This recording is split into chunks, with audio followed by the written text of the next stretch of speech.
Bon, pour ceux qui ne me connaissent pas, vous savez pas puisque vous ne me connaissez pas. Donc effectivement, comme Bruno l'a dit, je viens de Russie, parce que j'habite en Russie depuis 12 ans maintenant. Je suis né à Paris, vous m'entendez bien? Eh ben, vous allez faire un petit effort. Mettre le micro plus près. Ça va? J'ai vécu à Paris quand même 27 ans. J'ai fait des études de droit, j'étais avocat à Paris, à Strasbourg. Je suis issu d'une famille d'émigrés de la Révolution russe qui ont fui le bolchevisme il y a maintenant 20 ans. Maintenant 100 ans. 100 ans qui se sont rencontrés à Paris, qui se sont mariés. J'ai un grand-père géorgien aussi du Caucase qui s'est marié avec une Française, Madeleine Ducrot, ma grand-mère française, dont j'ai du sang français, russe, géorgien. J'ai été élevé dans un milieu multiculturel, multireligieux, j'ai appris beaucoup. J'ai écrit un livre d'ailleurs qui s'appelle Un chemin russe, qui est ici, que vous pourrez acheter d'ailleurs si vous voulez.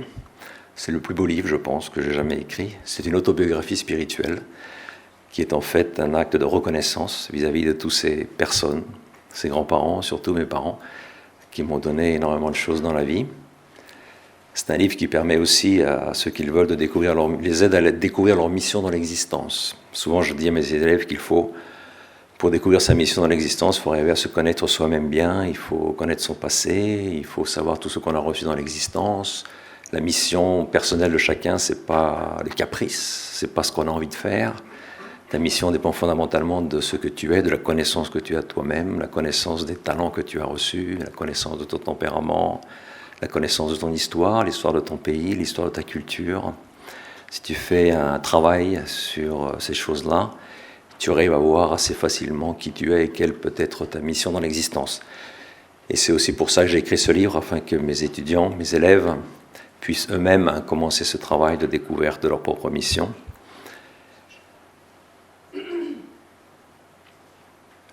En 1989, je suis parti en Finlande, où j'ai travaillé comme avocat pendant quelques années.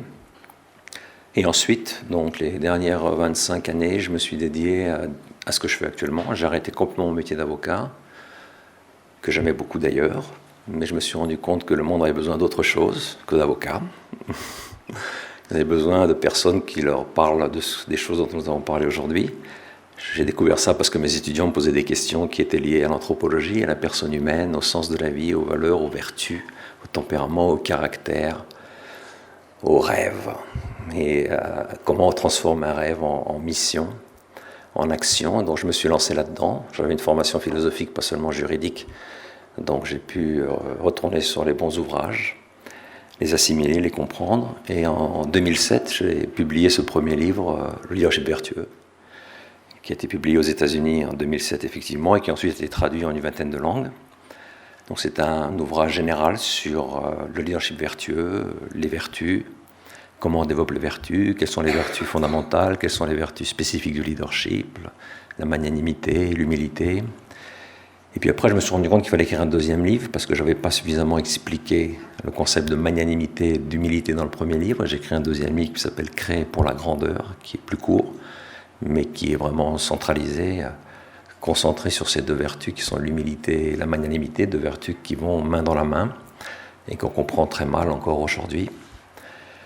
Ensuite, j'ai écrit un troisième livre qui est Du tempérament au caractère, puisque je me suis rendu compte que pour parler efficacement des vertus, il faut parler aussi des tempéraments, dans la structure biologique innée, qui est un don de Dieu, qui est le départ dans notre existence. Il faut apprendre à s'aimer tel que l'on est, il faut apprendre à découvrir quelles sont les vertus qui sont des défis dans notre existence, en fonction des tempéraments que l'on a. Chaque tempérament a un défi particulier. Le colérique, son défi c'est l'humilité. Le mélancolique, son défi c'est l'audace. Le sanguin, son défi c'est l'endurance. Et le flegmatique, son défi c'est la magnanimité. On ne rentre pas dans les détails, puisque c'était la présentation que j'ai faite l'année dernière ici, dans ce même endroit. Et puis récemment, il y a 2 ans, j'ai écrit ce livre « Cœur libre », parce que je me suis rendu compte que les gens posent énormément de questions sur la relation entre le cœur, l'intelligence et la volonté. Bien sûr, c'est un sujet qui est lié à tous les autres sujets que j'ai développés, puisque toutes les vertus, en fait, sont des vertus du cœur, de l'intelligence et de la volonté. Toutes les vertus. Elles sont ancrées dans le cœur de la personne.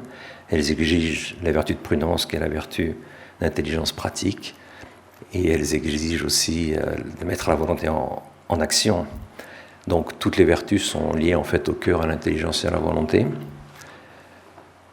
Avant qu'une vertu soit pour toi une force, une capacité d'action, il faut d'abord que ce soit une valeur que tu acceptes par le cœur, que tu contemples et que tu désires pour toi-même. Ensuite, il faut la volonté pour mettre la vertu en pratique, c'est bien évident. Et ensuite, il faut de l'intelligence pour comprendre dans le cas pratique ce que signifie pratiquer la vertu et pas tomber dans les excès qui sont en fait les vices. Et je me suis rendu compte qu'on vit dans un monde effectivement où il y a un très grand déséquilibre entre le cœur, l'intelligence et la volonté, chez pratiquement tout le monde, chez moi aussi d'ailleurs. On a tous une certaine tendance, soit au rationalisme, soit au volontarisme, soit au sentimentalisme.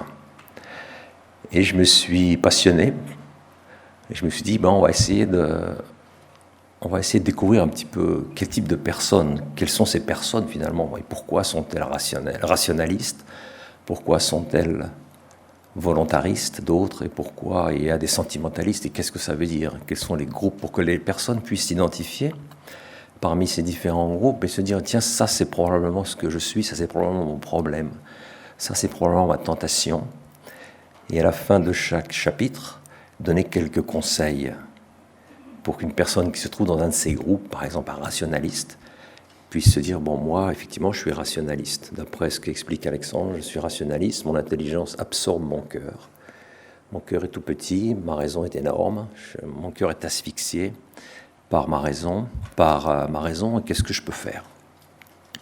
Donc, rapidement, je suis arrivé à la conclusion, effectivement, qu'il y a ces trois problèmes qui sont le rationalisme, le volontarisme et le sentimentalisme. Voilà ce dont nous allons parler aujourd'hui, ce qu'on appelle les déséquilibres. C'est une tension qui existe chez chacun d'entre nous et qu'il faut arriver à dépasser.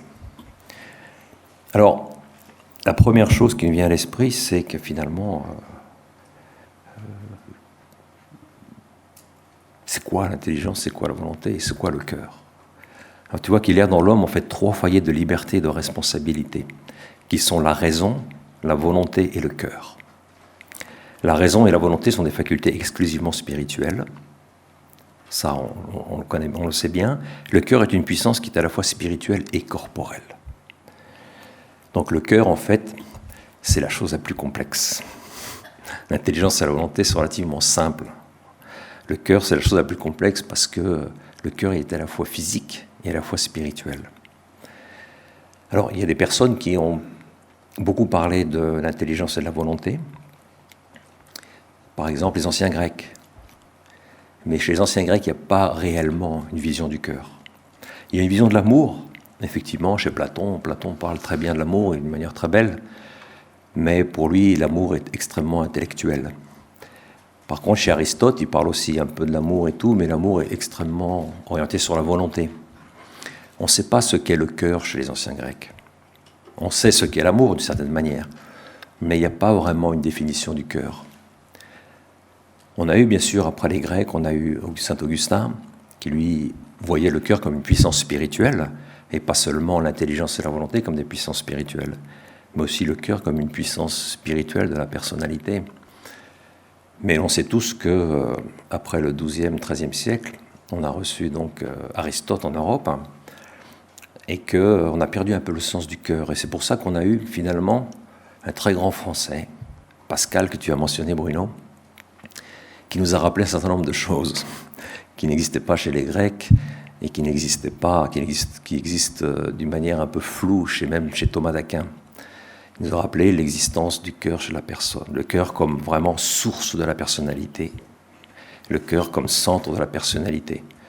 On revient un peu à cette image biblique du cœur, qui est vraiment le centre de la personne et qui est la source de toute chose. C'est la source de l'intelligence, puisque c'est par le cœur qu'on capte l'être des choses. Et c'est par le cœur qu'on prend des décisions fondamentales, souvent, je dirais, des décisions inconscientes entre le bien et le mal, entre Dieu et moi. C'est quelque chose qui naît dans la profondeur de notre cœur avant de naître et de se manifester dans notre propre volonté. Donc c'est pour ça que Pascal nous le dit très bien, le cœur c'est vraiment la source, c'est le début de toute chose. Et ces facultés spirituelles qui sont l'intelligence et la volonté, elles doivent se baser sur le cœur, enracinées sur le cœur. C'est le cœur qui est la source de toute chose. Et donc on ne peut pas séparer l'intelligence et la volonté du cœur, nous sommes des êtres incarnés. Et le cœur, c'est ce que tu es. Toi, tu n'es pas ton intelligence, tu n'es pas ta volonté. Tu es ton cœur. Une personne vaut ce que vaut son cœur. Une personne ne vaut pas ce que vaut son intelligence. Ce n'est pas l'intelligence et la volonté qui te rend heureux. C'est le cœur. C'est-à-dire que le cœur, c'est la totalité de ta personne. C'est la chose vraiment de base et centrale. Donc on ne peut pas ne pas parler du cœur. Ce qui se passe, c'est que tout le domaine qu'on connaît en France, dans la tradition occidentale, qu'on appelle les passions qui sont la même chose que les passions animales, les passions chez l'homme et les passions animales ont le même nom. En fait, on se rend compte que dans la tradition aristotélicienne, tout ça, c'est le domaine psychique et physiologique. Le cœur se réduit au domaine psychique et physiologique. Il n'y a pas de place vraiment pour l'esprit. On a l'impression que chez les Grecs, la spiritualité, les capacités spirituelles du cœur a été déplacée et a été transférée à l'intelligence et à la volonté. Et qu'il n'y a pas une spiritualité réelle du cœur. Chez Saint-Augustin, effectivement, ce n'était pas comme ça. Chez Saint-Augustin, le cœur est une grande valeur spirituelle. Le cœur a une capacité spirituelle absolument énorme. Mais aujourd'hui, je ne voudrais pas rentrer dans les détails de ça. Ça, ce sont des discussions d'ordre philosophique. Ce n'est pas vraiment notre sujet. Mais c'est important d'expliquer un petit peu, parce que souvent, les gens posent plein de questions sur ce fait le cœur. Il faut savoir qu'il y a un certain décalage entre le cœur tel qu'il est conçu dans la Bible et le cœur tel qu'on l'a perçu dans la philosophie aristotélicienne et aussi dans la philosophie scolastique du Moyen-Âge. Mais ce n'est pas notre sujet aujourd'hui. Ce qui ne veut pas dire, je le répète, qu'on ne parle pas de l'amour dans la philosophie scolastique. Saint Thomas, tous ses traités sont fondamentalement orientés vers l'amour. Donc dire qu'il ne parle pas beaucoup du cœur, c'est une chose, mais dire qu'il ne parle pas de l'amour, ça c'est autre chose. Il parle énormément, bien sûr, de l'amour. Tout, je répète, tout son travail est orienté vers la caritas, vers l'amour. Donc, notre sujet, c'est que, voilà, il y a des types de personnes et on a tous des inclinations, soit vers le rationalisme, soit vers le sentimentalisme, soit vers le volontarisme. Et ce que je veux faire avec vous aujourd'hui, c'est vous aider et m'aider moi-même à voir quelles sont mes tensions à moi. Est-ce que je suis plutôt un type qui tombe dans le rationalisme facilement, ou qui tombe dans le sentimentalisme facilement, ou qui tombe dans le volontarisme, et comment ça se manifeste en pratique, ces choses-là. Parce qu'on a beaucoup parlé des volontaristes, mais on a mis tout ça dans une même case. On parle du volontarisme en philosophie, on parle du volontarisme en anthropologie. À la fin, les gens ne savent plus de quoi tu parles. Parce qu'il y a plein de types différents de volontaristes. On parle du sentimentalisme. Mais après, on se dit, mais il y a plusieurs types quand même de sentimentalistes. Ils ne sont pas tous les mêmes. Vous voyez ce petit triangle blanc? C'est là où on doit être. Il n'est pas gros, hein. On doit être là-dedans. On doit être en haut à gauche, si on est plutôt des êtres extrêmement rationnels, mais on ne doit pas dépasser le cadre de ce triangle. Sinon, on devient un être déséquilibré. On peut être en haut à droite, si on a une certaine tendance, on a une volonté forte, et on est un être colérique, par exemple. On sera probablement en haut à droite. Et puis, il y a ceux qui sont en haut en bas. C'est des gens qui vivent fondamentalement avec leur cœur, mais leur cœur n'est pas absorbé par leur intelligence et par leur volonté, donc ils sont encore dans le triangle. Le problème, c'est que quand tu es en dehors du triangle, tu as un problème. Tu as un problème, il y a quelque chose qui ne fonctionne plus chez toi, il n'y a plus d'interaction entre l'intelligence, la volonté et le cœur, et tu deviens un type ou une femme bizarre, et tu ne t'en rends pas forcément compte. Donc l'idée un peu de notre présentation aujourd'hui, c'est de se dire, moi, où est-ce que je me situe finalement ? Parce que l'objectif de nos cours, toujours, ils sont pratiques. Ce n'est pas de la théorie. Il y a une théorie de base, mais l'objectif, c'est la connaissance de soi et de voir qu'est-ce que moi je peux faire maintenant avec cette base. Quand on parle des tempéraments, c'est pas pour dire t'es colérique, c'est pour dire effectivement t'es colérique, et maintenant quoi? Qu'est-ce que tu fais avec ça? Quelles sont les vertus qu'il faut que tu développes pour arriver à compenser les défauts du cholérisme et utiliser les forces que le cholérisme peut te donner? La même chose pour les autres tempéraments. Alors, le premier type, c'est vraiment le rationaliste. Effectivement, chez Descartes, c'est clair. Pourquoi? Parce que chez Descartes, l'homme, c'est un animal et un ange. Il n'y a pas de spiritualité du cœur. Il n'y a pas de cœur. Enfin, tu as le cœur, un cœur animal, quoi. C'est tout. Donc, un cœur animal, il n'y a pas de spiritualité, c'est évident. Et puis, tu es un ange. C'est-à-dire, ta manière de connaître, ce n'est pas à travers le corps. Tu connais comme un ange par des idées intuitives qui te sont données. On ne sait pas par qui et comment.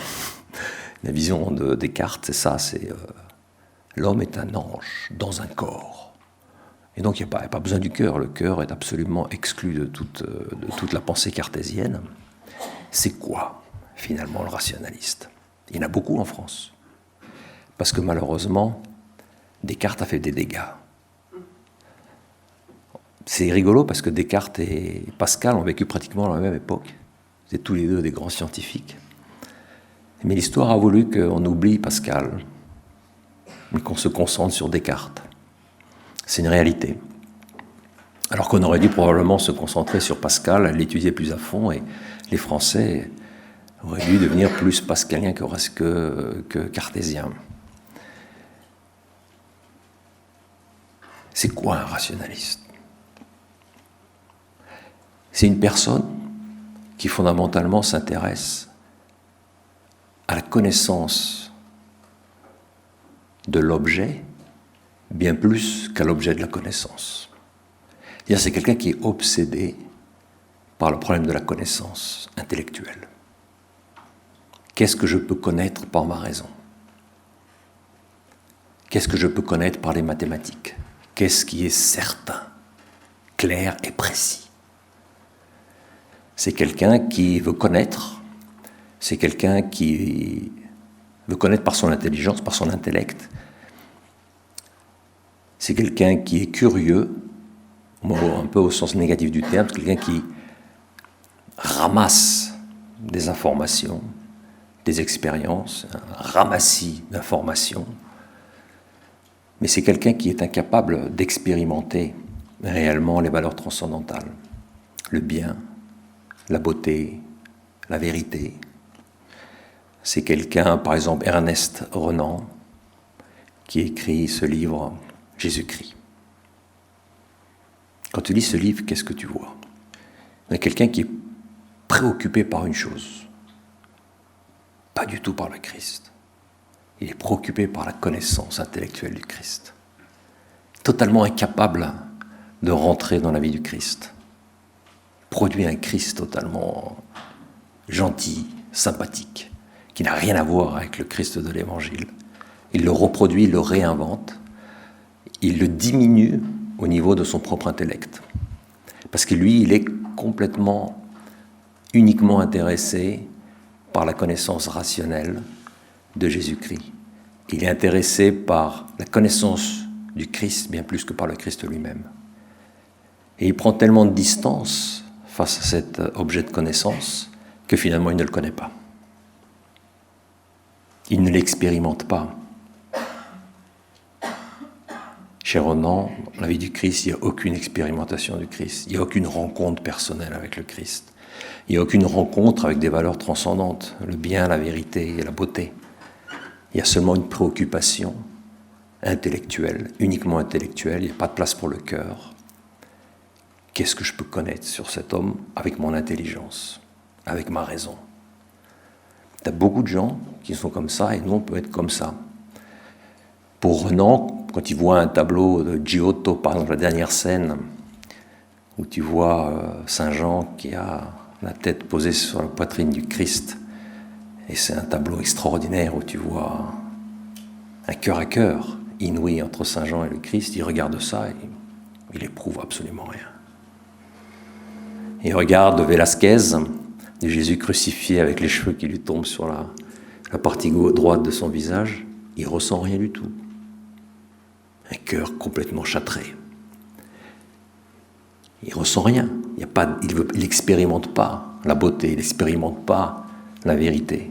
Il est totalement préoccupé par la connaissance rationnelle de l'objet, la connaissance rationnelle de cette valeur transcendante.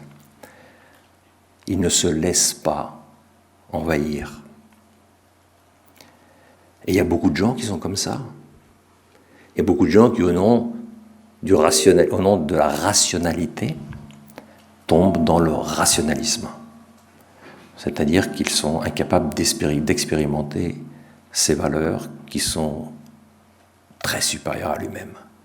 Et le produit de cette pensée, c'est la réduction de ces valeurs à leur propre moi, à leur propre mesure, à la mesure de leur propre intelligence. Et ils reproduisent cet objet en fonction de leur propre misère. Et donc ils n'expérimentent pas l'objet et ils ne le connaissent pas. C'est ça le drame du rationalisme, c'est qu'il pense qu'il sait, alors qu'en fait il ne sait rien. Il pense qu'il sait parce qu'il se considère comme un être rationnel, qui n'a pas de préjugés et qui regarde la vie d'une manière mathématique et que donc il ne peut pas se tromper. Et cette personne, elle est très très loin de la vérité. Elle ne la capte pas.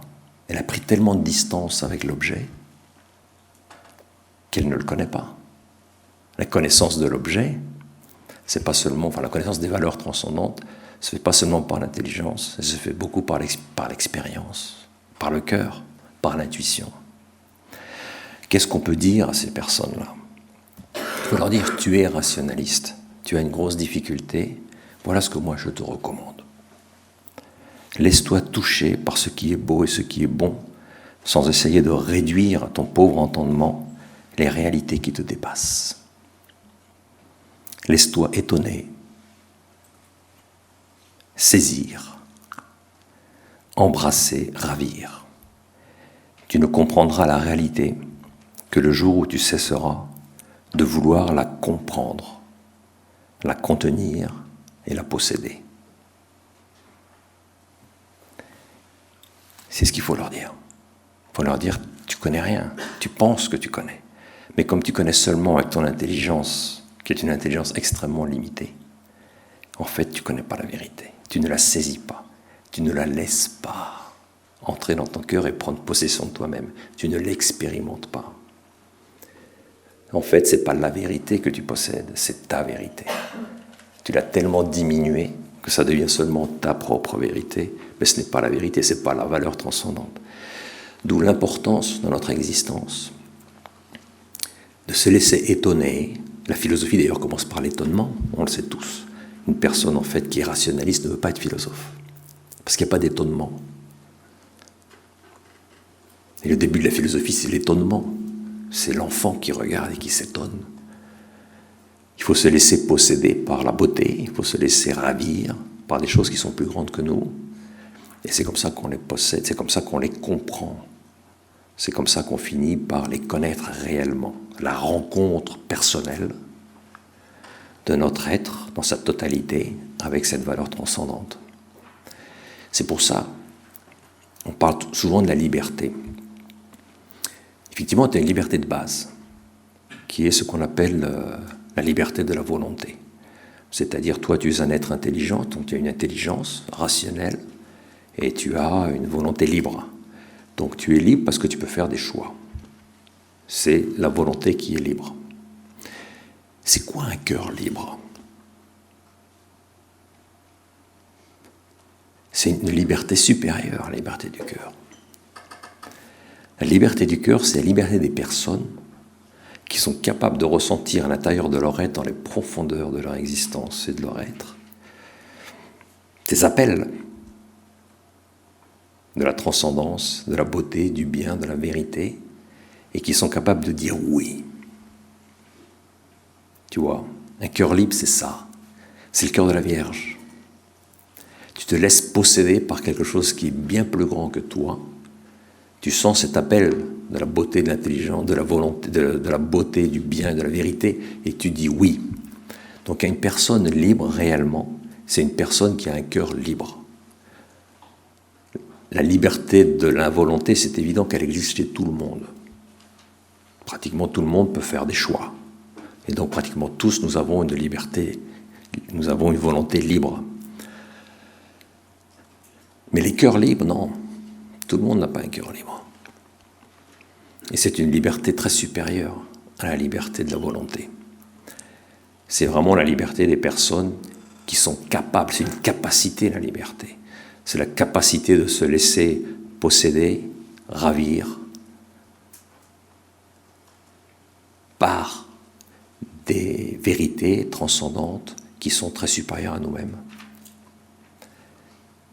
Et donc ici la grande question, c'est nous, à quel point on est capable de se laisser posséder, à quel point souvent on essaye de comprendre par notre intelligence, et seulement par notre intelligence, les choses qui nous entourent. Et tu as beaucoup de gens qui sont totalement incapables. Il faut leur expliquer, laisse-toi posséder, laisse-toi ravir, contemple les choses, essaye de vivre une expérience personnelle, une rencontre avec ces valeurs transcendantales qui sont très supérieures à toi-même. Le monde, c'est pas toi. L'univers, c'est pas toi. C'est bien plus grand que toi. Il faut que tu ouvres les portes de ton cœur pour que ces choses puissent rentrer en toi, afin que tu puisses les connaître.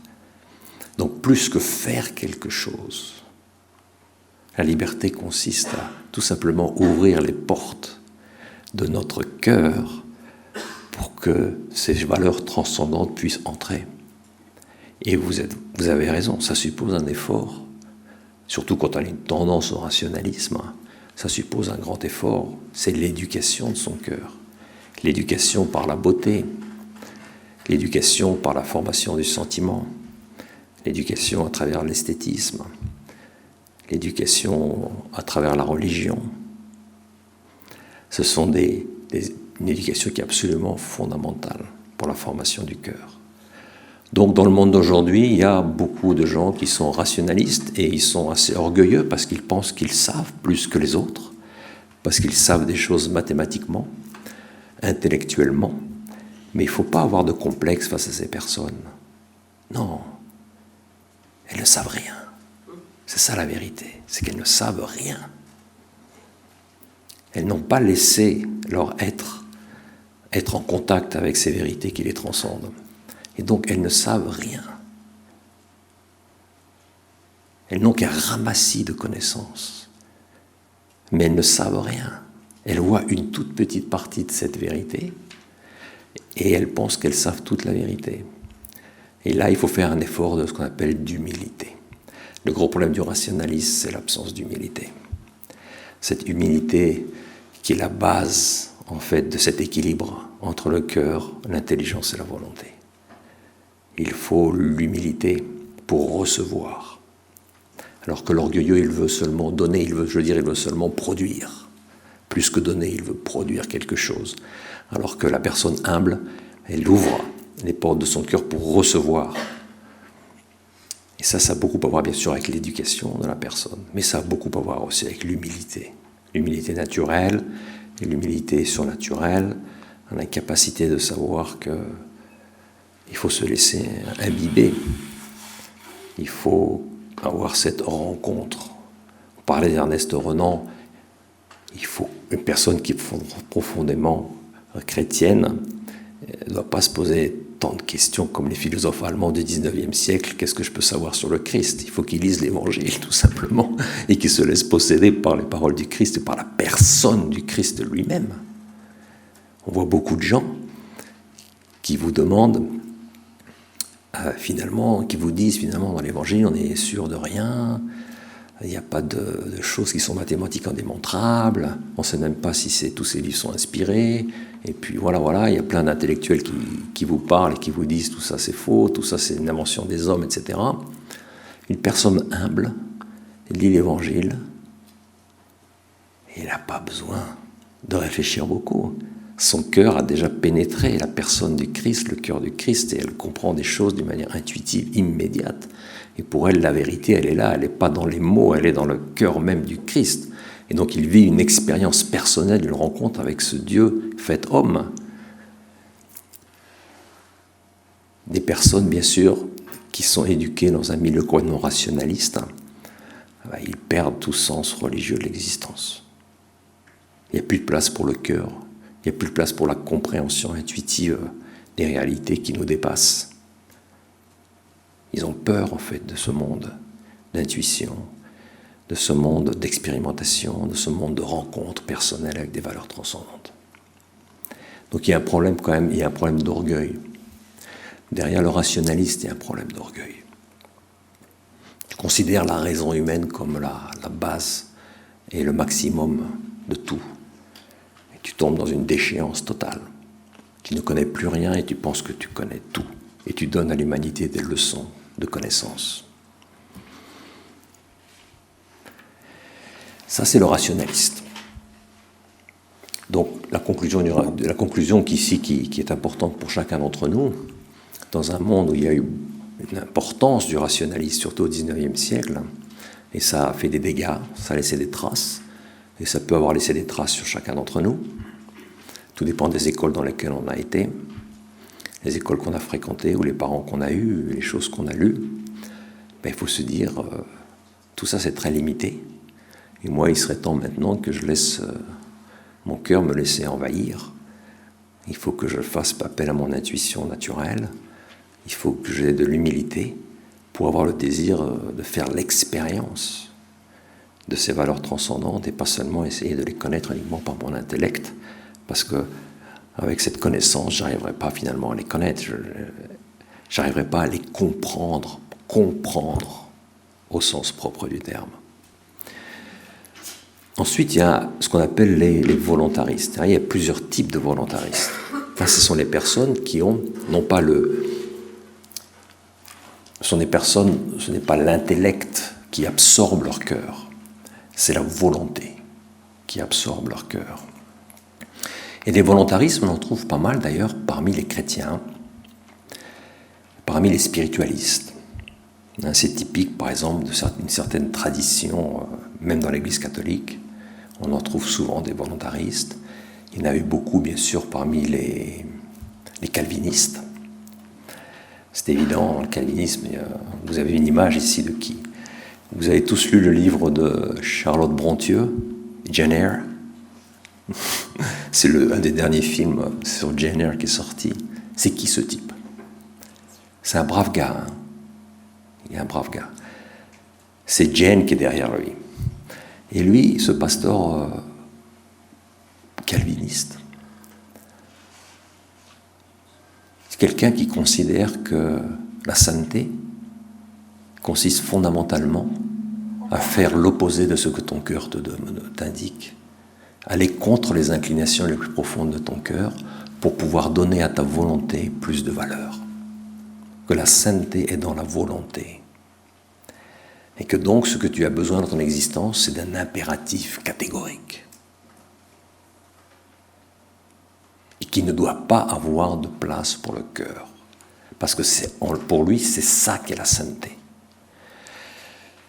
Ce pasteur calviniste est amoureux d'une femme, Rosamunda. Mais c'est à Jane qu'il va lui proposer de l'épouser. C'est pas à Rosamunda. Pourquoi ? Parce qu'il pense que Jane sera une meilleure femme pour un missionnaire, et lui s'apprête à partir en Inde.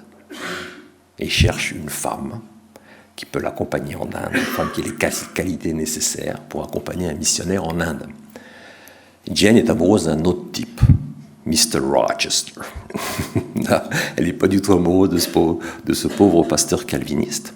Mais lui essaye de la convaincre que finalement, on s'en fout de qui t'es amoureux. Et moi, je m'en fous complètement de qui je suis amoureux. Ce qui compte, c'est l'impératif catégorique. C'est-à-dire, dans ce cas concret, il faut aller en Inde pour propager l'évangile. Donc, avec qui je marie, ça n'a aucune importance.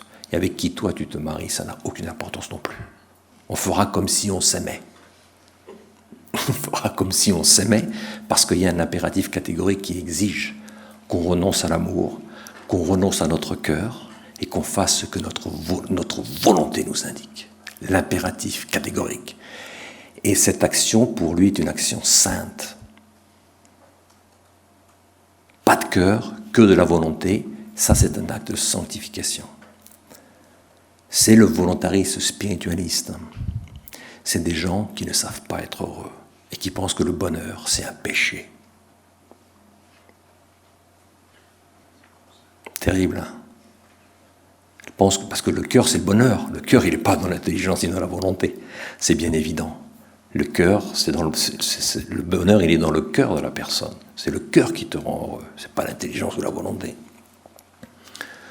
Renonce au bonheur. Ne fais pas ce que tu veux faire. Fais ce qu'il faut faire.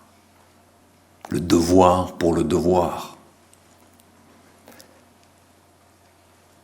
Il y a eu, même dans l'Église catholique, il y a eu une certaine ascétique volontariste. Pendant des siècles, il y a eu une certaine ascétique volontarisme. Il y a eu une certaine idée de cet impératif catégorique et dans lequel on a négligé complètement, non pas les valeurs du cœur, mais le cœur lui-même. Et à ces personnes, qu'est-ce que tu dois leur dire? Qu'est-ce que tu peux leur dire? Apprends à jouir du bien, de la beauté, de la vérité. Apprends à être heureux. Apprends à faire ce que tu as envie de faire. Le bonheur, sois-en convaincu, n'est pas un péché. Vous me comprenez bien, il ne s'agit pas de faire n'importe quoi. Et on le verra quand on parlera du sentimentaliste dément. C'est le type qui a même plus de conscience et qui fait que ce que son ego lui dit de faire. Mais son ego, c'est même plus son cœur, puisqu'un cœur sans conscience, c'est plus un cœur. On le verra, c'est autre chose. C'est de l'égoïsme pur et dur. Mais nous, il faut qu'avec notre intelligence aussi, on réfléchisse. Qu'est-ce que finalement, qu'est-ce que je veux? Tu vois, un type, par exemple, qui sent qu'il a une vocation à la prêtrise. Il doit se demander, mais finalement, au fond de moi, qu'est-ce que je veux? Est-ce que je veux un habit noir, un col romain, être respecté, qu'on embrasse mon anneau, faire partie d'une caste, être un prédicateur? Ou est-ce que ce que je veux au fond du cœur, c'est vivre cette rencontre avec le Christ et que c'est vraiment ce dont j'ai envie? Quand quelqu'un cherche sa vocation dans l'existence, que ce soit la vocation au mariage, une vocation à la prêtrise, une vocation au célibat apostolique, qu'il soit laïque ou moine, question de base. Au fond, qu'est-ce que je cherche? Pourquoi suis-je fait? Est-ce que ça va être mon bonheur? Est-ce que je veux le bonheur pour moi-même? Ou est-ce que je fais ça parce que la société me l'impose, mes parents me l'imposent, des gens me l'imposent, ou des règles me l'imposent, ou une certaine tradition me l'impose, ou une certaine idée que j'ai d'un impératif catégorique? Il faut le faire parce qu'il n'y a pas beaucoup de prêtres, il faut que je le sois parce qu'il en manque. C'est pas sérieux ça, les gars. C'est du volontarisme. C'est très dangereux. Chacun d'entre nous doit sentir là, au fond de son cœur l'appel et se dire, c'est moi, je fais ça parce que j'en ai vraiment envie. J'épouse cette femme parce que j'en ai vraiment envie. Pas parce qu'il faut, parce que ça convient, parce que c'est quand même le même milieu. Tu vois ce que je veux dire? J'ai un de mes amis récemment, il a eu du mal à se marier avec la fille de sa vie parce que les parents de cette fille lui disaient, t'es pas du même milieu. Tu vois, les parents volontaristes. Ils s'en foutent de ce que vraiment, au fond du cœur, ces deux personnes, ces deux jeunes ressentent l'un pour l'autre. T'es pas de notre milieu, ça va pas marcher. Tu vois, on s'en fout de ton bonheur. T'as beaucoup de gens qui sont dans le volontarisme, sans s'en rendre compte. Et c'est un type de volontariste qu'on appelle le volontarisme spiritualiste. Il faut qu'on ait un désir d'être heureux et pas seulement de faire les choses par impératif catégorique. Il n'y a pas d'impératif catégorique. Il y a un grand saint, Saint José Maria Escrivá, fondateur de l'Opus Dei, qui répétait toujours « La raison la plus surnaturelle de tes actions, c'est parce que j'en ai envie. » La raison la plus surnaturelle de tes actions, c'est parce que j'en ai envie. Tu vois? Et quand les gens te disent « Pourquoi tu te maries avec ce type-là, ou avec cette fille? Pourquoi tu choisis cette vocation religieuse ou célibat apostolique ?» Parce que j'en ai envie. Ça, c'est la vraie raison. Tu vois? Et ça doit être la raison de ton existence. Et c'est la manière pour toi de dépasser complètement cette idée d'impératif catégorique. Il n'y a pas d'autre raison. La vraie raison fondamentale qui va te donner le bonheur, je fais ce que j'ai envie de faire. Pardonnez-moi pour cette horrible photo.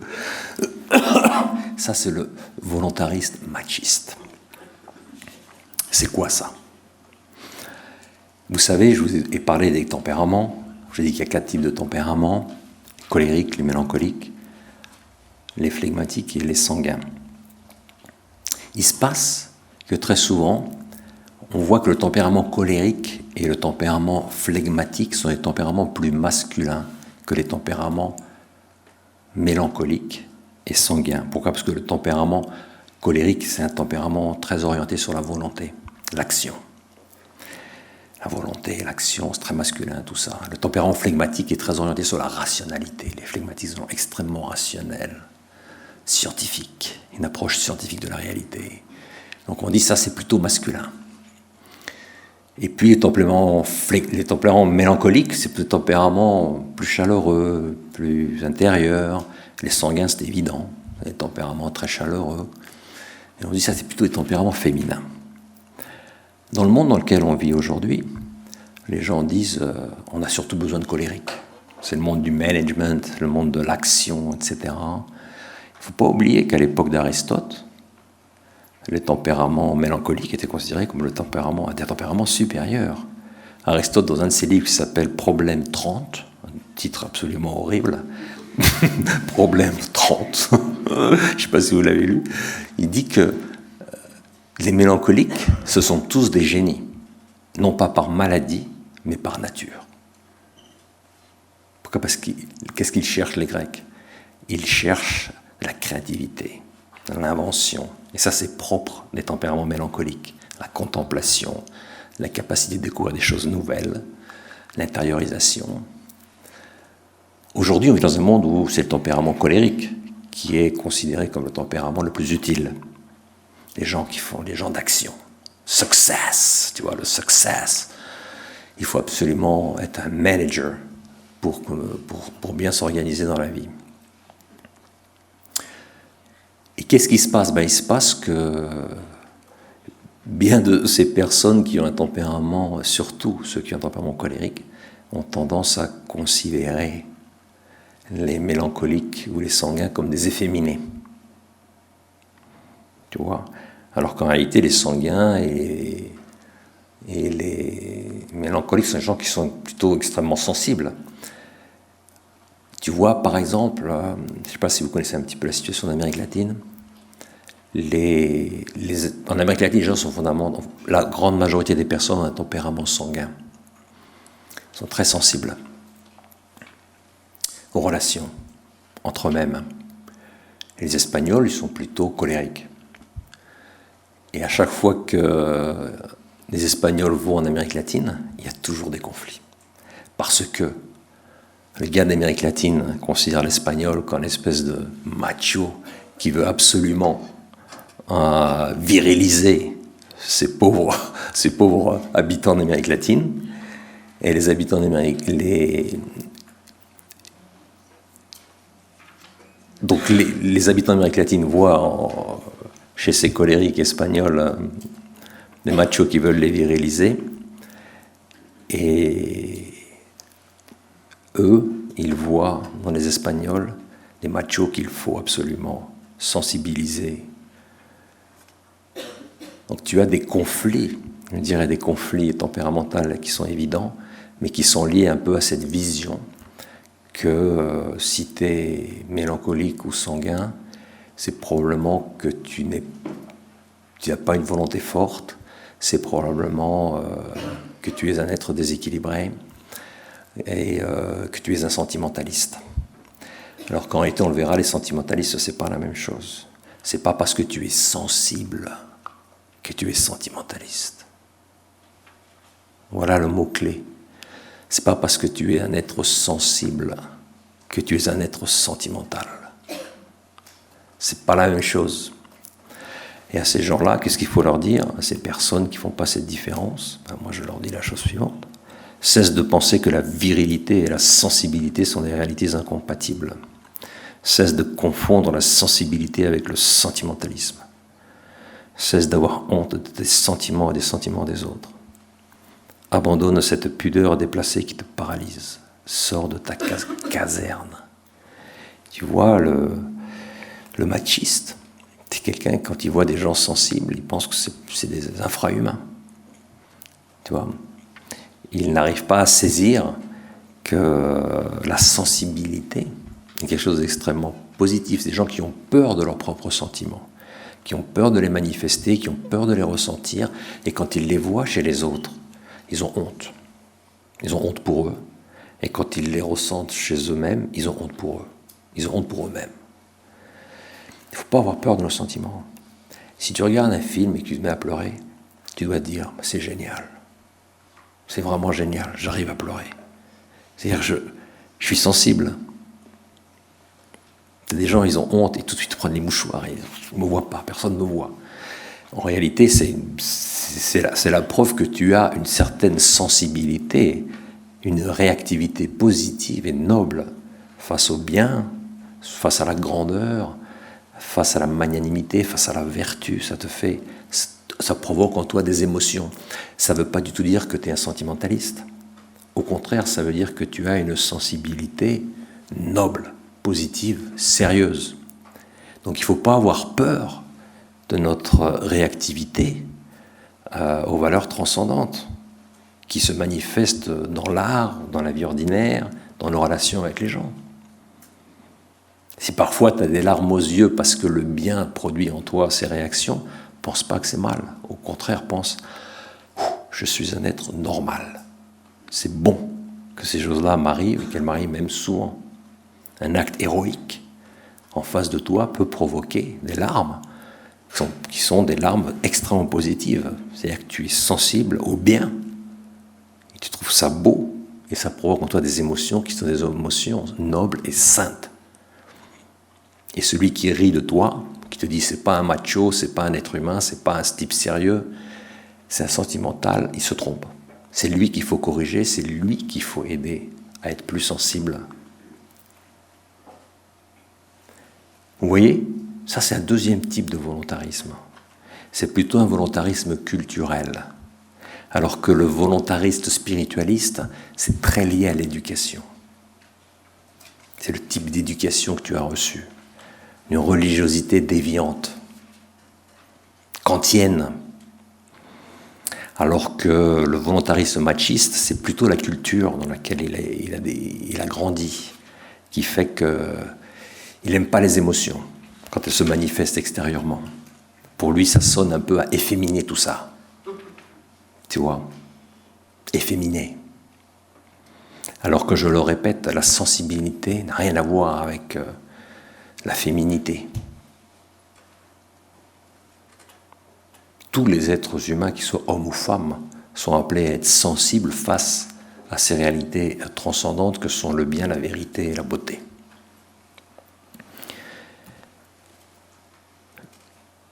Tu as ensuite un type qu'on appelle le volontariste idéologue. Il y en a eu beaucoup au XXe siècle. Et il y en a encore aujourd'hui. C'est quoi le volontariste idéologue? C'est celui qui nie totalement la réalité de la nature humaine. Quelqu'un qui a une idée en tête, une volonté, et que cette volonté absorbe totalement son intelligence et son cœur. Il n'y a plus d'intelligence, il n'y a plus de cœur. C'est Nietzsche qui dit « il n'y a pas de logos, il n'y a que ce que je veux faire, et je veux être un dieu pour moi-même.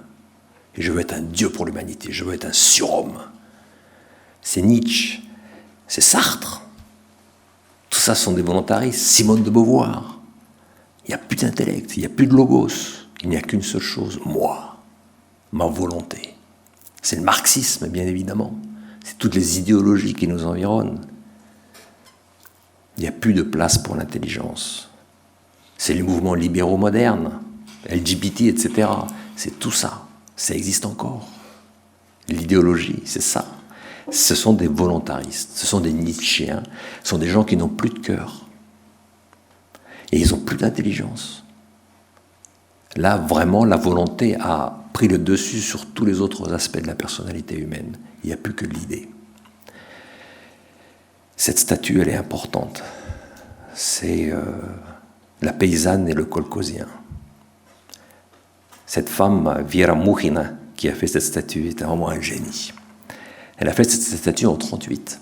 Elle est en plein centre de Moscou. Le cinéma russe, c'est la première image que vous voyez sur le cinéma russe, c'est ça, un cinéma soviétique. Pour l'exposition universelle de Paris. Cette statue fait 20 mètres de haut, je ne sais plus combien de millions de tonnes. Elle était exposée au centre de Paris pendant l'exposition universelle de 1938. Tu vois quoi? Déformation de la nature. Quand tu t'approches de cette statue, on n'en voit pas dans sa totalité, mais tu vois que cette femme qui est à droite n'est plus une femme. C'est un transgenre. C'est que l'idée, la volonté, l'a déformée même physiquement. Et donc ce génie, cette femme qui a fait cette statue, probablement ne s'en rendait pas compte de ce qu'elle faisait. Mais elle est géniale, cette statue. Elle te montre l'horreur de l'idée, de l'idéologie. L'idéologie bafoue la nature. Bafoue la nature des choses. Et donc, à la fin, tu as une volonté, mais une volonté qui a détruit complètement ton cœur et surtout d'abord ton intelligence. Il n'y a plus de logos, il n'y a plus d'intellect, il n'y a plus d'intelligence, il n'y a plus de vérité, il n'y a plus qu'une seule chose, c'est ce que je veux faire. Et il y a encore beaucoup de gens aujourd'hui qui sont idéologues.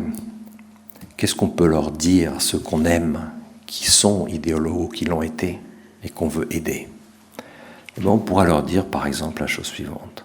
Renonce à l'idéologie, distingue entre la vérité partielle qu'elle contient et le mensonge global qu'elle représente. Redécouvre la nature des choses. Émerveille-toi devant la dignité de l'être humain. Conscient de tes erreurs passées, ne t'enferme pas dans le labyrinthe infernal de l'amertume. Remets-toi en chemin sur des bases nouvelles avec un cœur ressuscité.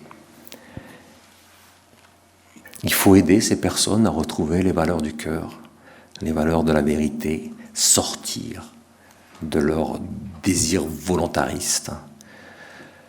C'est pas facile. Moi, je connais beaucoup de gens qui en sont sortis. Des gens qui ont donné toute leur vie à une idée dans laquelle il n'y avait pas de place pour la raison et le cœur était complètement soumis. Et ces gens ont souffert énormément. Ont souffert énormément. J'avais première fois que je suis allé à Saint-Pétersbourg en 1992, je suis allé voir des cousins russes, que je n'avais jamais vus d'ailleurs. Mais j'avais eu un téléphone, une adresse, je suis allé les voir et ils m'ont reçu chaleureusement. Lui et elle, ils étaient professeurs de sociologie à l'université de Saint-Pétersbourg, donc des marxistes convaincus, au moins jusqu'en 1990. Ils me reçoivent, c'est très gentil, on boit pas mal de vodka, c'est bien, ça aide. Donc on peut parler librement. Et puis Misha, qui était le mari, lui, qui était un type assez sympa, il commence à me raconter. Tu sais, Alex, il n'y a pas longtemps, toi, je sais que tu es chrétien, etc., mais il faut que tu saches, il n'y a pas longtemps, moi encore, je recevais tous les mois des listes du KGB d'étudiants qu'il fallait expulser de l'université pour leurs convictions religieuses. Et je le faisais. Et il me raconte ça sur un ton relativement neutre. Pourquoi ? Parce que pour lui, c'était évident qu'il n'avait pas le choix. C'était ça ou le goulag. Et puis il y a sa femme, Valentina, qui arrive, sort de la cuisine bien sûr, qui appartenait à 4 ou 5 familles en même temps, les fameuses communalkas russes soviétiques. Elle entend ce dialogue. Elle avait été complètement convaincue par le communisme. Elle avait donné son cœur au communisme, pas seulement son intelligence. Elle lui dit, Misha, t'es pas obligé de raconter ces trucs-là, Alex. C'est-à-dire que lui, il s'en fout, pratiquement, que ce soit terminé le communisme. C'est un pragmatique, c'est un carriériste, c'est un arriviste. Elle avait donné toute sa vie à ce truc-là. Elle avait donné son intelligence, son cœur, son corps, son sang, son âme, dans sa totalité à l'idéologie. Tu vois le truc. Et elle était encore sous le choc du fait que tout ça c'était un mensonge. Et elle s'en est jamais remise d'ailleurs. Elle est devenue à moitié folle. C'est-à-dire que l'idéologie, les grandes victimes de l'idéologie sont surtout des âmes généreuses. Des âmes généreuses, mais qui n'ont pas la vertu de prudence, qui ne sont pas capables de capter la vérité des choses. Mais ils sont généreux par nature. Et quand ils se donnent au bien ou au mal, ils ne font pas la différence entre le bien et le mal, mais ils s'y donnent entièrement. Et ça les anéantit de l'intérieur. Tu vois, et il y a eu beaucoup de gens qui sont tombés dans l'idéologie, qui sont devenus à moitié fous, parce que toute leur vie, c'est ça, tout leur corps, leur âme, leur sang, leur intelligence, leur volonté, leur cœur, étaient sous l'emprise d'une idée. Et cette idée, un jour, s'avère. On découvre que c'est une monstruosité. Ceux qui n'ont pas donné leur cœur au système parce qu'ils n'étaient pas fondamentalement idéologues, mais parce que tout simplement ils étaient carriéristes ou arrivistes, comme on dit en français, les dégâts sont moins grands. Mais ce sont des êtres superficiels qui s'adaptent à tous les systèmes. Ils sont au bon moment là où il faut être. C'est le cas de Misha. Mais Valentina, qui est un être bien supérieur, bien plus profond, c'est la souffrance absolue jusqu'à la mort, jusqu'à la folie même. Terrible, tu vois. Bien sûr, Dieu reconnaît les siens, c'est évident. Mais il faut leur parler à ces gens qui se laissent bouffer par l'idéologie. Il faut leur parler, il faut leur montrer cette photo. Il faut leur montrer cette photo sur tous les angles. Vous pouvez la trouver sur Internet. La pauvre colrosienne, elle ressemble à... Enfin, c'est plus une femme, quoi. C'est plus une femme. Tu as un autre type de volontariste, qui est le volontariste conformiste. C'est qui, le monsieur que l'on voit là?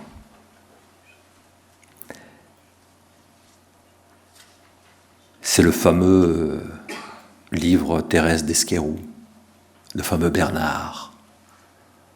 C'est un monstre. Bernard est un monstre. C'est quoi Bernard?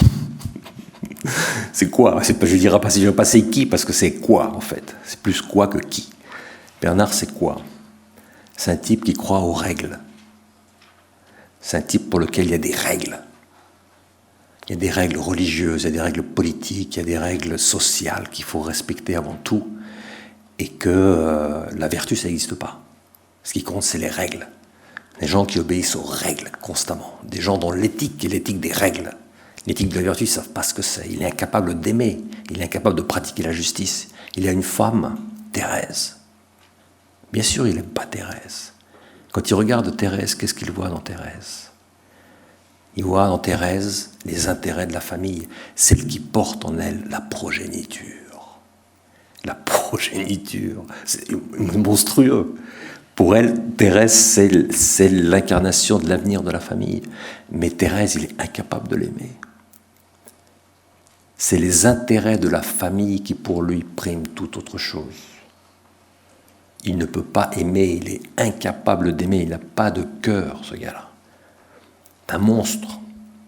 Ce sont des personnes qui sont complètement envahies par le conformisme, que ce soit un conformisme moral, un conformisme politique, même un conformisme religieux.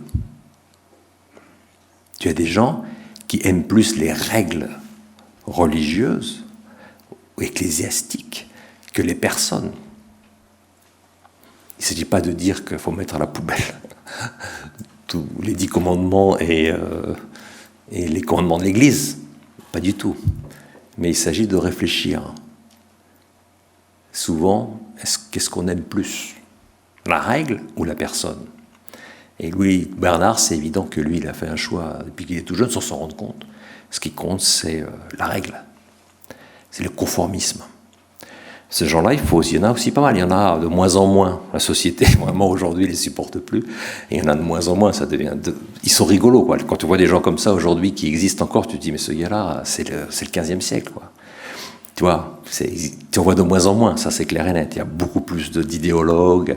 Il y a beaucoup plus d'autres types de volontaristes que celui-là. Mais celui-là, il peut exister. Dans certaines ambiances, tu peux encore trouver des types comme ça. Tu vois ? Il y a quelque temps, par exemple, j'avais un vieil ami d'enfance que je n'avais pas eu depuis très longtemps. Mais il était comme ça, mais je ne me rendais pas compte quand j'étais petit. Il était assez snob. Je me rendais un petit peu compte, mais ça ne me gênait pas. J'étais assez ouvert. Et puis on se revoit après 20 ans. Et moi, j'ouvre les bras. On se donne une grande accolade. Ça fait 20 ans qu'on ne s'est pas eu. Pierre, il me tend la main. Pourquoi ? Parce qu'autour de lui, il y avait 4 ou 5 personnes. Et dans son milieu, on ne donne pas d'accolade. On se tend la main. Vous voyez l'horreur ? J'étais sous le choc. Ces types-là existent encore. Ils existent encore.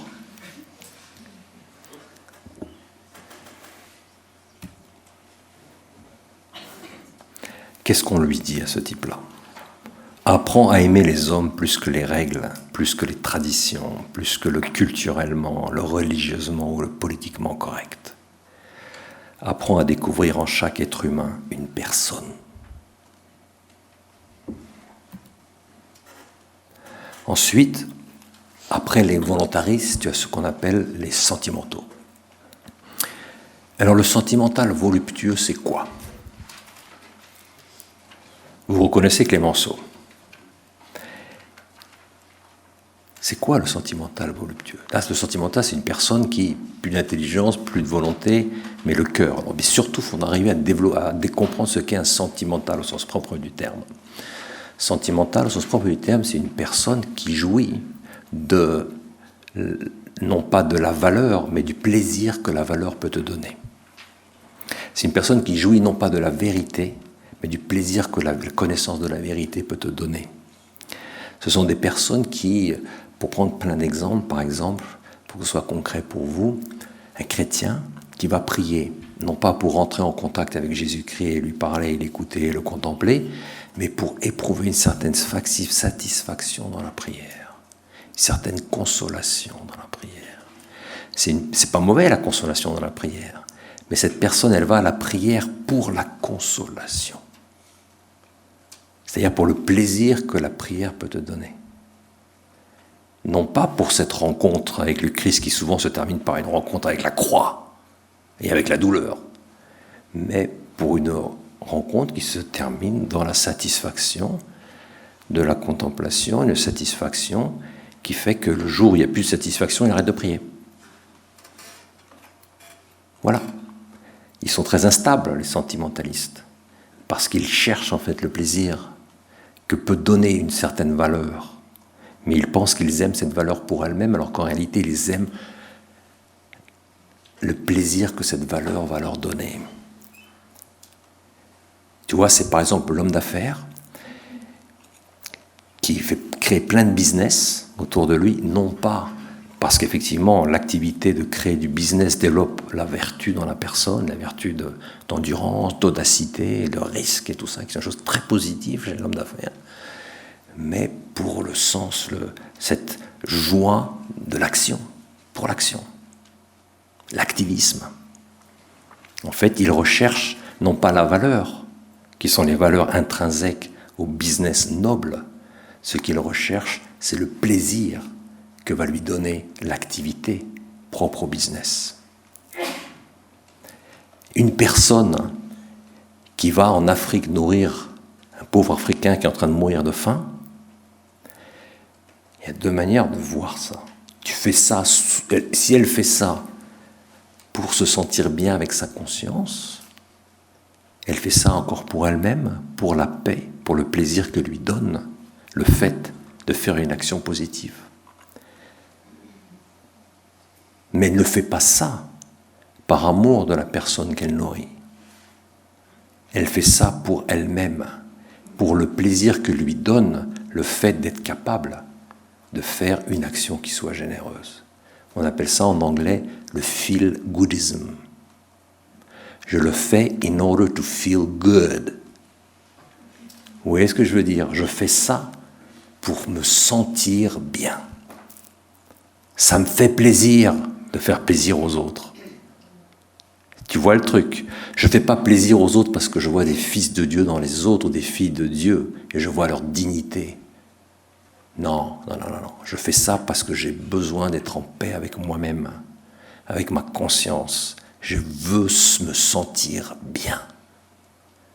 Vous voyez, c'est pas toujours facile. Il ne s'agit pas de dire que c'est une mauvaise chose que d'éprouver du plaisir lorsque tu réalises une valeur transcendante. Non. Il s'agit de dire que tu ne peux pas séparer l'un de l'autre. Tu ne dois pas rechercher le plaisir que te donne une valeur transcendante pour le plaisir qu'elle te donne. Tu dois la rechercher pour elle-même. Monsieur Clémenceau, beaucoup de gens qui l'avaient connu à l'époque disaient c'est typique. Cet homme, quand il prononçait le mot l'humanité, il se mettait à pleurer. Ça le faisait pleurer. Mais pourtant, tous ces hommes, pour eux, les êtres humains, ce sont des chimpanzés. Et pas plus. C'est pas la valeur de l'homme qui le fait pleurer, c'est le mot l'humanité qui le fait pleurer. C'est le plaisir que dans sa bouche, il ressent lorsqu'il dit l'homme. Tu vois ce que je veux dire? Et on voit, il y a beaucoup de gens au XIXe siècle, des politiciens qui étaient de ce type-là. Mais pour eux, l'homme, c'est quoi? C'est tout sauf un fils de Dieu. C'est un chimpanzé un peu amélioré. C'est le plaisir, c'est la volupté, en fait, qu'il recherche dans ses expressions. Et le sentimentalisme, c'est ça. Ils peuvent même se mettre à pleurer. Tu vois des gens, parfois, quand ils font des speeches, ils pleurent. Mais ils pleurent parce qu'ils s'entendent parler et ils jouissent d'eux-mêmes. Tu vois, ça arrive, j'en ai vu. C'est pas les valeurs dont ils sont en train de parler qui les touchent, c'est de s'entendre eux-mêmes parler de ces valeurs avec des belles phrases, avec même de la poésie. Ils en pleurent. C'est ce qu'on appelle le sentimental voluptueux. Et ça nous touche, nous, parce que quand j'ai parlé un petit peu des problèmes de la prière et tout ça, dans une ambiance chrétienne, c'est très important de se rendre compte. Est-ce qu'on a un peu de sentimentalisme au fond de nous-mêmes, c'est-à-dire, est-ce que parfois on sépare le plaisir que nous donne la valeur de la valeur elle-même? Et le cas, l'exemple de la prière que j'ai pris, il est extrêmement clair. Une personne qui est sentimentale ou sentimentaliste, elle est prête à prier tant que la prière lui donne des consolations. Mais le jour où la prière l'amène sur le Golgotha, elle arrête de prier. C'est la personne qui te dit je ne vais pas prier maintenant parce que je me sens pas. Je me sens pas. Tu vois, quand je sentirai, j'irai prier. Ça, c'est sentimentaliste. Il ne va pas à la prière parce que le Christ lui a fixé un rendez-vous. Il va parce que lui, personnellement, il a besoin d'une certaine satisfaction et il a l'impression que maintenant, il ne pourrait pas la recevoir pour différentes raisons.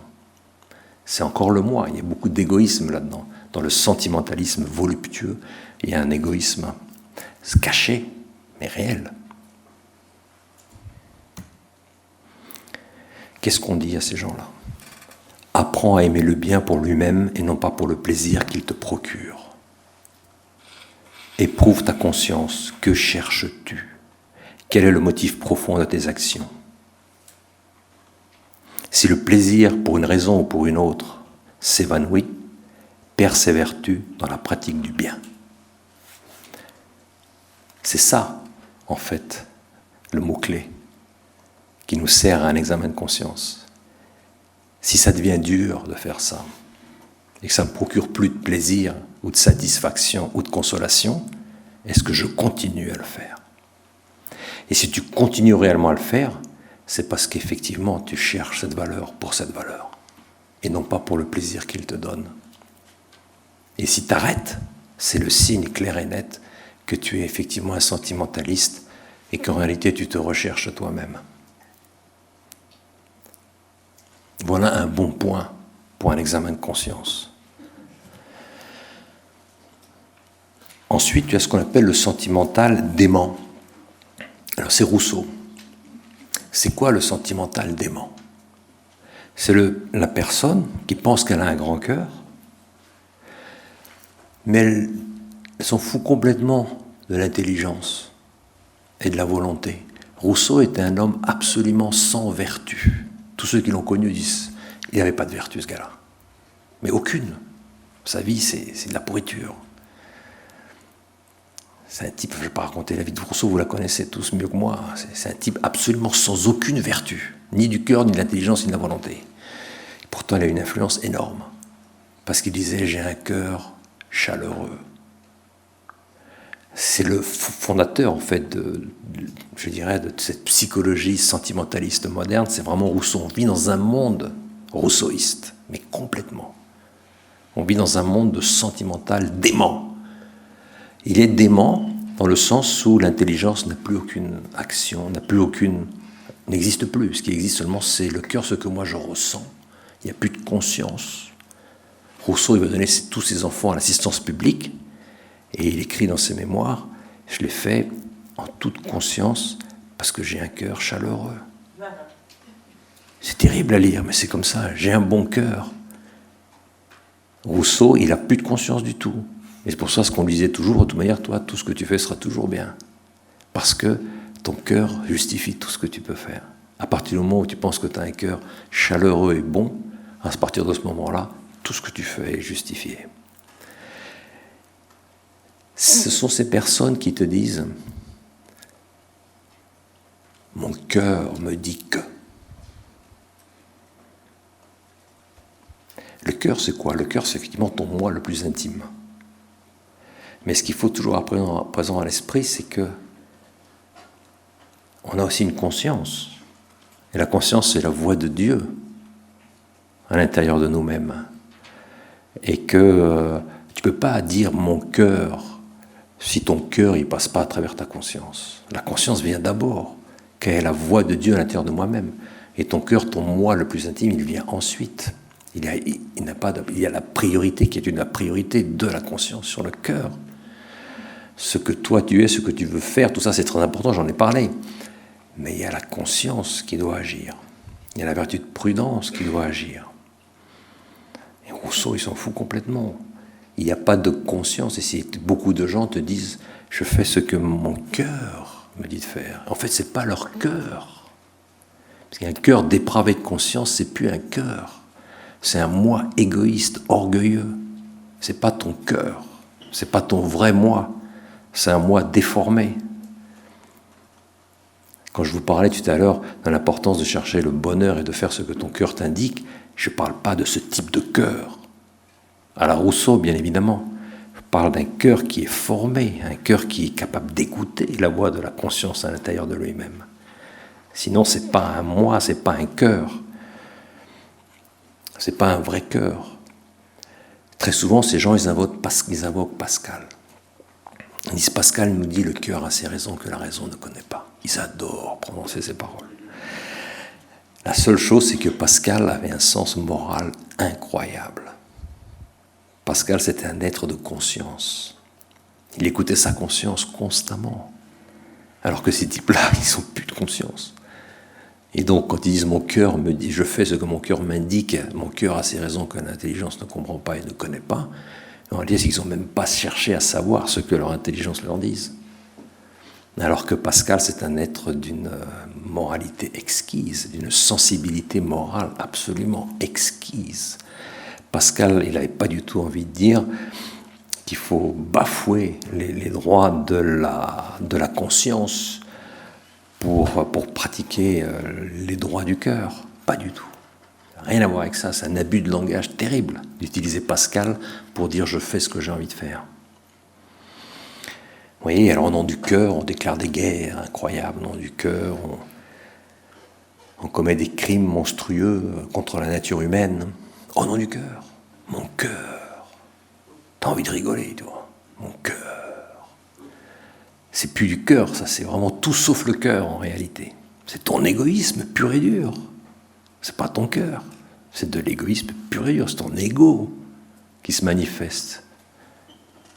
Tu vois ?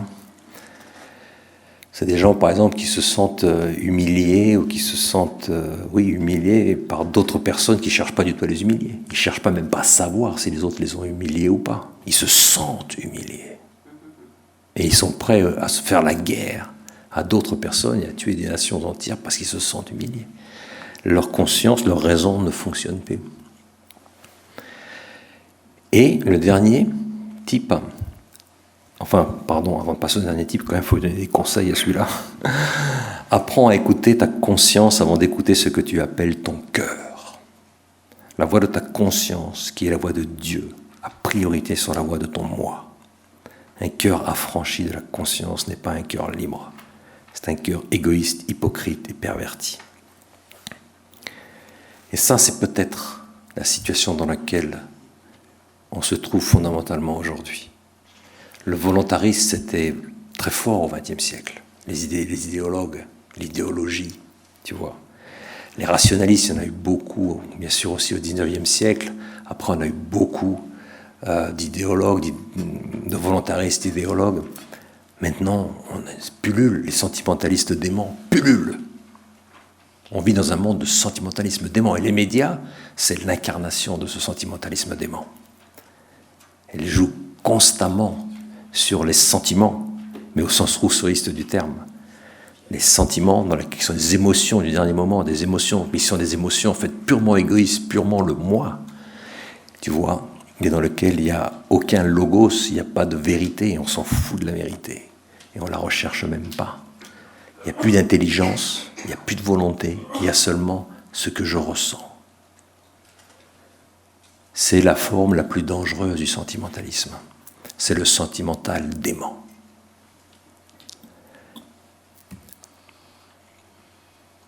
Et le dernier type, c'est le sentimental lâche.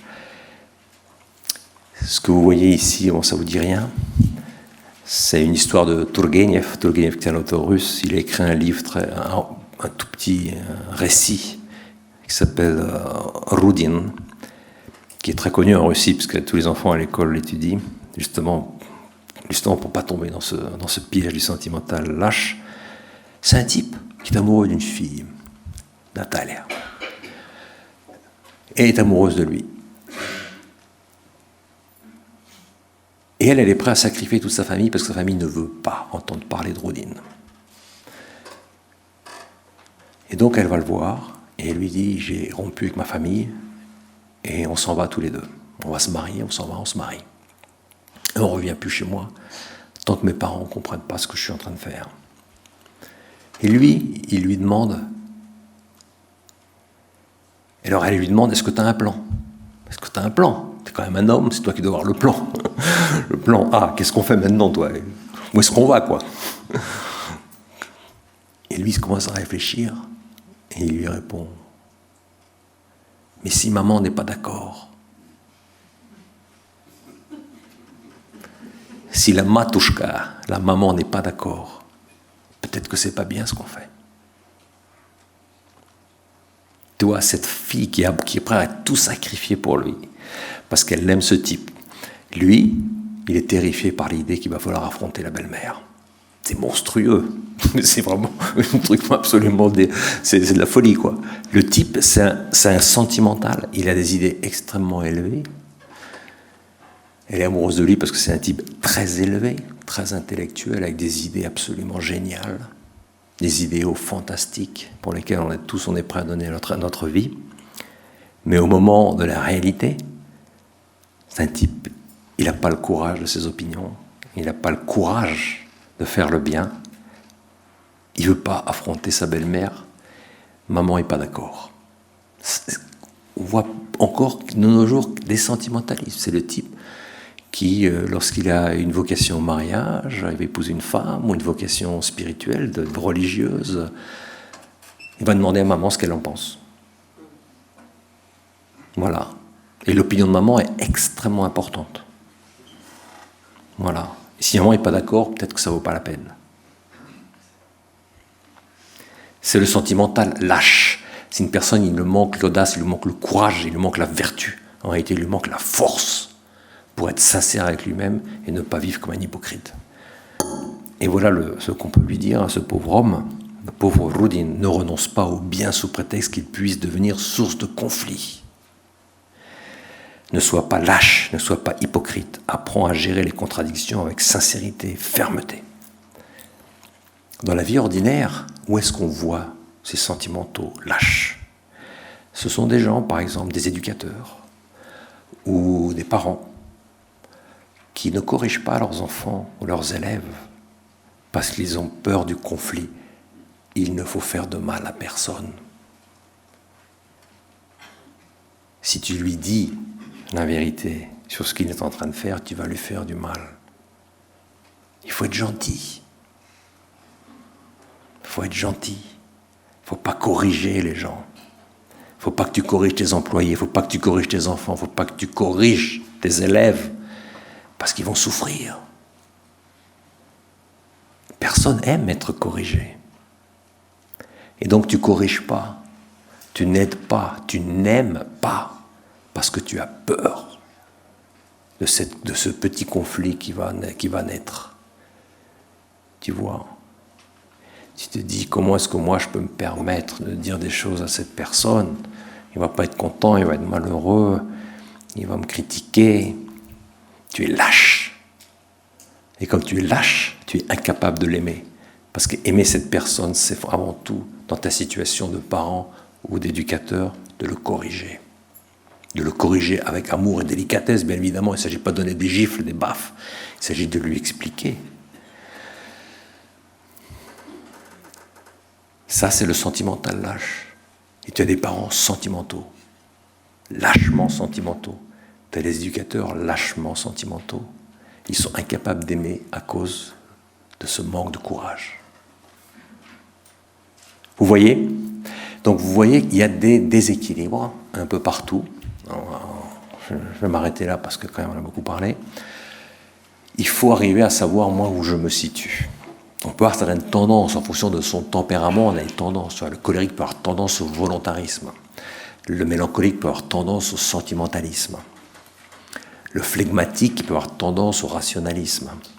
Le sanguin peut avoir tendance aussi au sentimentalisme. Il faut faire attention, ce sont des tendances, mais ça ne veut pas du tout dire qu'il n'y a pas de colériques sentimentaux. Il y en a plein. Plein. Mais ce sont seulement des tendances. On peut dire que les tempéraments peuvent donner une certaine idée sur le type de déviation qui peuvent naître d'un certain type de tempérament, mais c'est pas scientifique tout ça, il faut pas le généraliser. Ce sont surtout quelques petites indications que je vous donne ici pour la réflexion, mais surtout pas généraliser ça. N'importe quel type de tempérament peut se trouver dans ces 8 types que je viens de mentionner. Ok Bruno, ça va? Donc on laisse une petite place pour les questions quand même.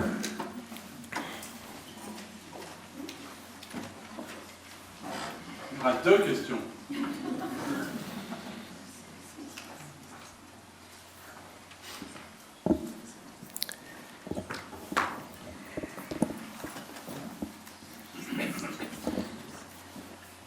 Une à droite, une à gauche.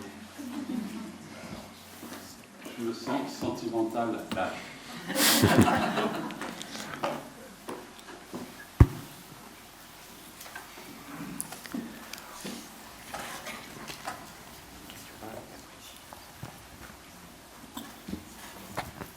Merci beaucoup pour cette conférence. Vous avez passé beaucoup de temps à nous parler sur ces 3 types, ce qui n'allait pas. Et du coup, on a un peu envie de se sortir des 3. Est-ce que vous pouvez aussi nous dire ce qui est positif, quelles sont les vertus de chacun de ces trois types? Non. Dans ces types-là, il n'y a pas de vertu. Il y a des tensions vers le bas. Hein. Ce que je veux dire surtout, c'est dans chaque type, il y a des indications qu'il va falloir développer et un certain nombre de vertus qu'il va falloir développer, c'est évident. Et surtout, je pense que les grandes vertus qu'il faut développer, c'est la sincérité, la véracité. Ce sont des types erronés.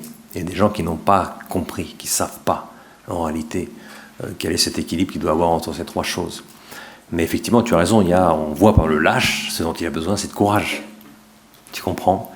Le rousseauiste sentimental dément, ce dont il a besoin, c'est de sincérité avec lui-même. Le volontariste, ce dont il a surtout besoin, c'est de l'humilité. De l'humilité pour comprendre ce qu'est la nature humaine. L'humilité d'accepter qu'il existe une nature humaine et qu'il n'y a pas seulement une volonté. Et voilà, le rationaliste, je répète, c'est aussi l'humilité. Fondamentalement, pour répondre à ta question, tous ces types-là, ce dont ils ont fondamentalement besoin, c'est l'humilité. Et l'humilité, c'est la vertu de base, c'est le fondement de toutes les vertus. Cette vertu qui te permet justement de percevoir par le cœur ces réalités transcendantes et qui te permettent d'être vraiment un être libre. Donc, si tu me poses la question et je dois répondre en une seconde, la grande vertu qui permet d'obtenir l'équilibre entre ces trois parties de la personnalité humaine, c'est la vertu d'humilité, qui est la vertu des personnes qui vivent dans la vérité sur eux-mêmes. C'est ça l'humilité. L'humilité, c'est la vertu de ceux qui vivent dans la vérité sur eux-mêmes. Parce que ces trois types sont en dehors de la vérité sur eux-mêmes. C'est pour ça que l'humilité c'est vraiment la vertu fondement qui permet de découvrir cet équilibre dont on est en train de parler. Donc l'idée, c'est que chacun d'entre nous, on peut avoir une tension vers certaines choses, on peut avoir une tension vers un de ces types, et c'est normal, il ne faut pas s'inquiéter. Ce qu'il faut, c'est se dire, il faut que je reste dans le triangle, dans le petit triangle blanc que je vous ai montré au début, et pour ça, il faut que je sois suffisamment humble pour rester dans le triangle. Il faut que je sois dans la vérité sur moi-même, et il faut que je laisse mon cœur travailler, mais aussi il faut que mon cœur soit en relation permanente avec mon intelligence, avec ma volonté. Et si tu te rends compte que toi, ton problème, c'est l'intelligence, c'est l'intellect, il va falloir que tu raisonnes plus, que tu pratiques plus la vertu de prudence. Si tu te rends compte que dans ta vie, ce qui manque, c'est la volonté, il va falloir que tu pratiques plus la vertu de courage et de maîtrise de toi. Si tu vois que la vertu qui te manque, si tu vois que ton type, c'est le volontariste, tu te rends compte que là, ce dont tu as besoin, c'est aussi de prudence et courage. Tu vois, donc, prudence et humilité, pardon. Mais ça, c'est pas vraiment notre sujet aujourd'hui, puisque le sujet, c'est les sujets sur les vertus est un autre sujet, mais la question que tu poses est bonne parce qu'elle montre que tous ces sujets sont liés. Et que la vertu, c'est le cœur, l'intelligence et la volonté. Il ne faut jamais rien séparer.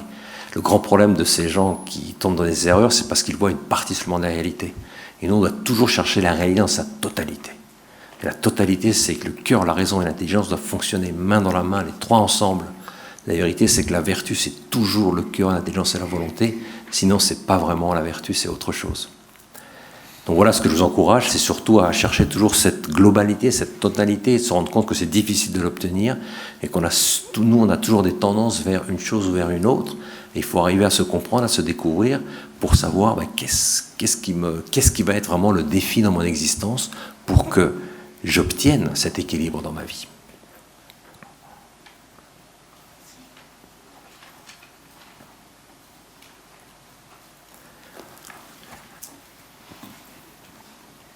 Merci.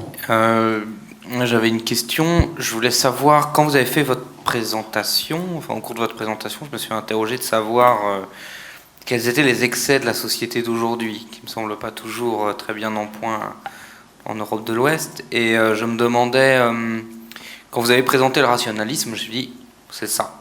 On est dans un monde de profit, de rationalité, où tout doit être carré, où plus rien n'est laissé au hasard, et où très administré, de plus en plus complexe. Et je me suis dit, oui, c'est ça, on est dans une société extrêmement rationnelle, peut-être trop. Et quand vous avez présenté à la fin le sentimentaliste dément, je me suis dit, mais non, c'est ça en fait. On est dans une société où d'égoïsme, où beaucoup de gens écoutent leur ego sans forcément penser en se dégageant d'un certain nombre de responsabilités et voilà, ou en étant simplement à l'écoute de soi-même. Et voilà, je voulais avoir votre avis sur ce sujet, s'il y a une réponse. Tu as raison, je pense que effectivement tous ces déséquilibres sont encore aujourd'hui présents, parce que tu as pas mentionné le problème de l'idéologie. Mais tu te rends bien compte que tout ce monde du gender, c'est un monde complètement idéologisé. C'est le Nietzsche. Donc effectivement, il y a de tout. On vit dans un monde effectivement plein de rationalistes, et très souvent ce qui se passe, c'est que ces personnes sont les trois à la fois. Tu vois ce que je veux dire? Alors là, c'est l'horreur, quoi. Le type qui est rationaliste, volontariste et sentimentaliste, ben tu peux être là, tu peux être ça. Et je pense que la société d'aujourd'hui, elle tend à créer des êtres qui sont ces trois choses à la fois. Il n'y a pas de cœur, il n'y a pas d'intelligence, il n'y a pas de volonté. Il y a seulement des déviations à tous ces niveaux. Donc tu as raison, moi ce que je voyais surtout, c'est au niveau global, un peu parmi les gens ordinaires de la vie de quotidienne, hein, tu vois surtout le rousseauisme, le sentimental dément. Ça, tu le vois partout quand tu parles surtout avec les jeunes aujourd'hui. Tu as l'impression, c'est du Rousseau à 100% autour de moi, tu vois. Et effectivement, quand tu commences à fréquenter certains milieux idéologues, ceux qui dirigent la politique ou les coulisses de la politique, ceux-là, c'est ceux qui manipulent les rousseauistes. Tu vois, ils seront plutôt, comme tu dis, les volontaristes. Donc, je ne veux pas généraliser, on peut seulement dire qu'il y a de tout encore. Il y a effectivement encore de tout. Et chacun joue un peu son rôle, au sens diabolique du terme, bien évidemment. Merci à tout le monde. Ça m'a fait plaisir de partager avec vous cette soirée.